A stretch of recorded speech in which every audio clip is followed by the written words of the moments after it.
Dear students, मैं रमा अवतार कांटीवाल आपके इस YouTube channel online English classes by Rama अवतार कांटीवाल में एक बार पुनः सभी का हार्दिक स्वागत करता हूं। स्टूडेंट्स, इससे पहले वीडियो में हमने चैप्टर नंबर 2 ए रूम 10/8 10 फीट लंबा और 8 फीट चौड़ा एक कमरा का सेकंड पार्ट पढ़ा था। उसके आखिर में हमने पढ़ा था कि श्रीमान और श्रीमती मलिक का कमरा तैयार हो चुका था। वे इस मकान में आने की योजना के बीच में ही थे। तभी उन्हें मालूम होता है कि सरकार ने उनके मकान को अधिग्रहित कर लिया था। ये जानकर श्रीमती मलिक क्रुद्ध हो गई, लेकिन अगले ही पल जब मिस्टर मलिक ने मूल्यांकन के बाद तय किराए की बात की तो वह शांत हो गई। मकान के निर्माण की देखरेख करते हुए उन्होंने कुछ पड़ोसी भी बना लिए थे, कुछ मित्र भी उस कॉलोनी में बना लिए थे। उन्होंने मकान को सुसज्जित करने की कई योजनाएं बनाई थी, लेकिन अब उन्हें सब कुछ भूलना पड़ रहा था। स्टूडेंट्स, आज हम उसी का अगला थर्ड पार्ट पढ़ेंगे। Then they were transferred from Delhi. फिर दिल्ली से उनका स्थानांतरण कर दिया गया। देन फिर दे वर ट्रांसफर्ड, उनका स्थानांतरण कर दिया गया फ्रॉम दिल्ली से। Mistress Malik was happy. Shrimati Malik प्रसन्न थी, खुश थे। She would no more see her house, regret not being able to live in it. अब वह अपने मकान को नहीं देखेंगे और इसमें न रह पाने का पश्चाताप नहीं करेंगे, ये सोचकर के वह खुश थे। And than thinking of the substantial rent feel concert, और फिर पर्याप्त किराए की राशि के बारे में सोचकर सांत्वना महसूस करती है। थिंकिंग, सोचकर, ऑफ द सबस्टेंशियल रेंट, पर्याप्त किराए के बारे में, फील, महसूस करती, कंसर्ट, सांत्वना। Transferred from one place to another, they had to wait for many more years for another term of posting in Delhi. एक स्थान से दूसरे स्थान पर स्थानांतरण हो जाने के बाद उन्हें कई और वर्ष पुनः दिल्ली में पोस्टिंग करने का इंतजार करना पड़ा। Transferred from one place to another, एक स्थान से दूसरे स्थान पर स्थानांतरण हो जाने के बाद दे हैड टू वेट, उन्हें प्रतीक्षा करनी पड़ी, फॉर मेनी मोर ईयर्स, अनेक वर्षों तक, for another term of posting in Delhi, Delhi में पोस्टिंग पाने का। In the meanwhile mistress Malik's mother in law passed away. इस दौरान श्रीमती मलिक की सास भी चल बसी, अर्थात उनकी मृत्यु हो गई। पास अवे मीन्स गुजरना, चल बसना। Their daughter had been married, उनकी पुत्री का विवाह भी हो चुका था। In a way they were lucky that their house had been rented to the government. एक प्रकार से वे भाग्यशाली थे कि उनका मकान सरकार को किराए पर दे दिया गया था, क्योंकि परिवार में सास थी, वो भी चल बसी थी, बेटी थी, उसका विवाह हो चुका था, इसलिए देवर लक्की, वे सौभाग्यशाली थे, दैट की their house had been rented to the government, कि उनका मकान सरकार को किराए पर दे दिया गया था। Private tenants are such a headache, निजी किराएदार सिरदर्द होते हैं। क्योंकि अगर सरकार उनके मकान को अधिग्रहित नहीं करती तो उन्हें उस मकान को किराएदार को देना पड़ता और निजी किराएदार सिरदर्द होते हैं, ऐसा सोचकर वो खुश थे। टेनेंट्स मीन्स किराएदार, हेडक सिरदार। There is no end to their complaints and demands, क्योंकि उनकी शिकायतों और मांगों की कोई सीमा नहीं होती है। कंप्लेंट्स शिकायतें, एंड डिमांड्स मांगे। And then they are more often than not irregular in the payment of rent, और फिर वे अक्सर किराए के चुकाने में अनियमित होते हैं। They are more often than not irregular in the payment of rent, यानी किराया देने में नियमित नहीं होते, वो समय पर नहीं चुकाते हैं। Mistress Malik's house having been requisitioned by the government, the rent was credited to their bank account every month regularly.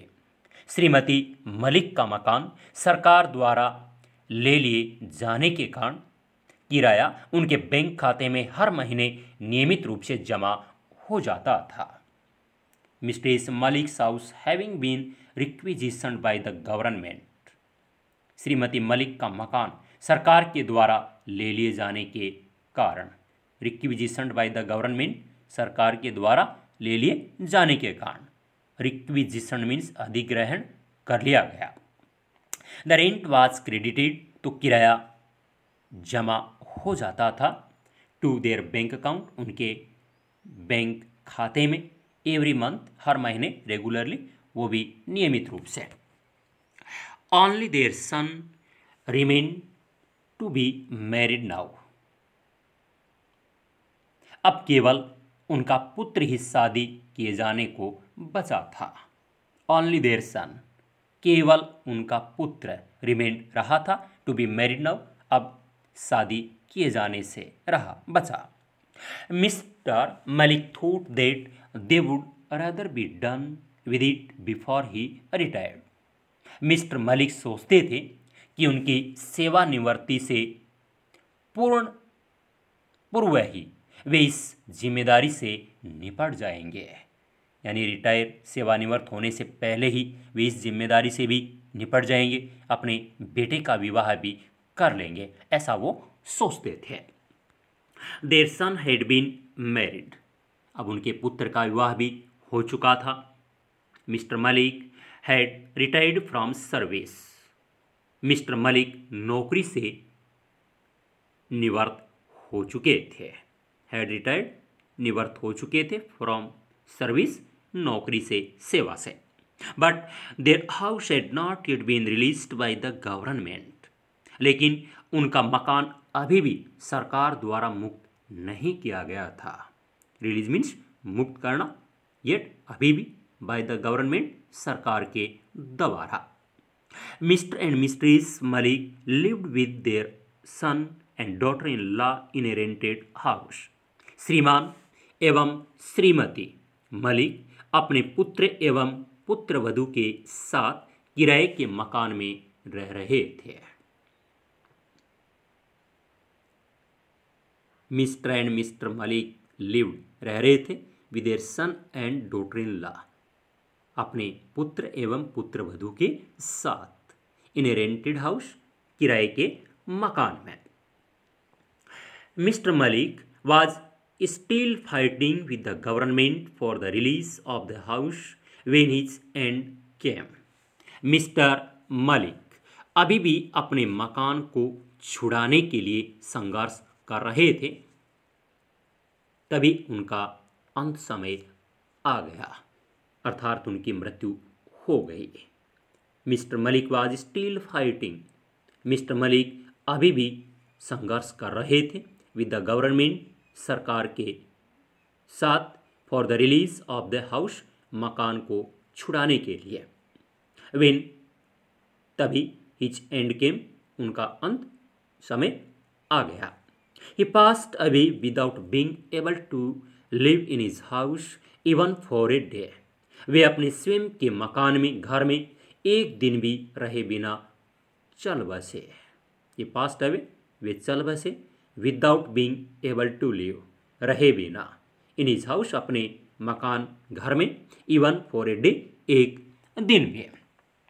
Now within 3 months the house was डिरिक्विजिशन्ड।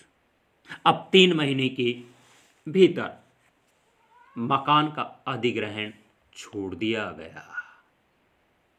यानी मिस्टर मलिक की मृत्यु के बाद 3 महीने बाद। नाउ, अब, विदिन मीन्स अंदर या भीतर। 3 months, 3 महीने के भीतर। द हाउस वाज डिरिक्विजिशन, मकान का अधिग्रहण छोड़ दिया गया। Mistress Malik's daughter in law was keener than mistress Malik to shift to her own house. Shrimati Malik से भी अधिक उत्सुक उनकी बहू उसके अपने घर में जाने को थे। यानी श्रीमती मलिक की जो बहू थी वो श्रीमती मलिक से ज़्यादा उत्सुक थी अपने घर में जाने के लिए। वाज किन्नर, किन्नर अधिक उत्सुक थी। देन मिस्ट्रेस मलिक, श्रीमती मलिक से भी ज़्यादा। To shift to her own house, अपने घर में जाने को। The moment they were restored possession of the house, she had it painted and polished and started shifting. जो ही उन्हें मकान का कब्जा वापस सौंप दिया गया तो उसने उसमें पेंटिंग, पॉलिश करवा दी और जाने की तैयारी शुरू कर दी। द मोमेंट, जो ही, जिस समय, they were restored possession of the house, उन्हें मकान का कब्जा वापस सौंप दिया गया। रिस्टोर्ड पोजेशन, कब्जा वापस सौंप दिया गया। सी हैड इट पेंटेड, तो उसने उसमें पेंटिंग एंड पॉलिश्ड, और पॉलिश करवा दी।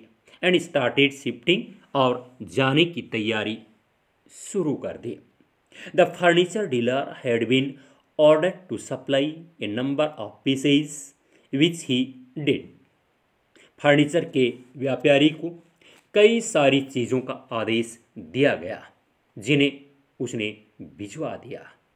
यानी जो ऑर्डर दिया गया वो उसने पूरा करके उन्हें सब भिजवा दिया। The furniture dealer had been ordered, furniture के व्यापारी को आदेश दिया गया था to supply a number of pieces, कई सारी चीज़ों का। विच ही डिड, जो उसने भिजवा दी। They had to shift on Monday morning, उन्हें सोमवार की सुबह जाना था। यानी सोमवार की सुबह जाने का प्लान किया था। बट लेकिन एज दे वॉक अप, लेकिन जब वे जगे उठे, दे फाउंड दैट, तब उन्होंने पाया कि इट वॉज रेनिंग, बारिश हो रही थी। सुबह उठा तो उस समय बारिश हो रही थी। दे डाउनपॉर वाज रेदर हेवी, बरसात बहुत जोर की थी, यानी जोर की बारिश हो रही थी। दे वेटेड एंड वेटेड, वे इंतजार करते रहे या प्रतीक्षा करते रहे। Then it was time for mistress Malik son to go to the office, और फिर श्रीमती मलिक के बेटे का ऑफिस जाने का समय हो गया था। ऑफिस जाने का समय हो गया, अभी भी बारिश रुकने का नाम नहीं ले रही थी, बारिश नहीं रुकी थी। इट वॉज डिसाइडेड, तो ये निश्चय किया गया, तय किया गया, दैट कि they would shift in the evening, कि वे शाम को चले जाएंगे। It continue to rain throughout the day, पूरे दिन बरसात होती रही। थ्रू आउट, पूरे। It was raining as heavily as ever in the evening also, शाम को भी भारी बरसात होती रही। Monday being an auspicious day, सोमवार का दिन शुभ होने के कारण mistress Malik wanted to shift if they could, Shrimati Malik मकान बदल लेना चाहती थी यदि संभव हो तो। ऑस्पिशियस डे, शुभ दिन। स्टूडेंट्स, आज के लिए इतना ही। इसका रिमेनिंग पार्ट अगले वीडियो में दिया जाएगा। वीडियो को आखिर तक देखने के लिए सभी का बहुत बहुत धन्यवाद। Have a nice day.